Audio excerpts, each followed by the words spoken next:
সূরা বাকারা। বিসমিল্লাহির রহমানির রহিম। রহমান রহিম আল্লাহ তাআলার নামে শুরু করছি। এদের আরেকটি দল যারা একান্ত অশিক্ষিত, নিরক্ষর, এরা আল্লাহর কিতাব সম্পর্কে কিছুই জানে না। আল্লাহর কিতাব যেন এদের কাছে একটি নিছক ধ্যান ধারণা সর্বস্ব পুস্তক মাত্র। এরা শুধু অমূলক ধারণাই করে থাকে। সেসব লোকের জন্য ধ্বংস অনিবার্য, যারা হাত দিয়ে কিতাব লিখে নেয়, তারপর দুনিয়ার সামনে বলে এগুলো হচ্ছে আল্লাহ তাআলার পক্ষ থেকে অবতীর্ণ শরীয়তের বিধান।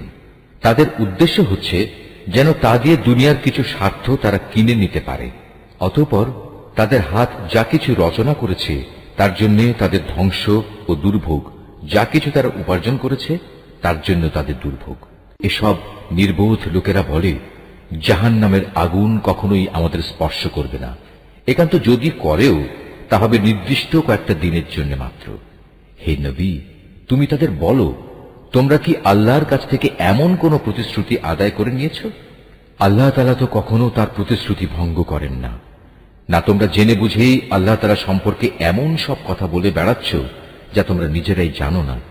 হ্যাঁ, যে কোনো ব্যক্তি স্বেচ্ছায় অপরাধ করেছে এবং যাকে তার পাপ ঘিরে রেখেছে, এমন লোকেরাই হচ্ছে জাহান্নামের অধিবাসী এবং সেখানে তারা চিরদিন অবস্থান করবে। আবার যারাই আল্লাহর উপর ঈমান আনবে এবং ভালো কাজ করবে তারা বেহেশতবাসী হবে, তারা সেখানে চিরদিন থাকবে।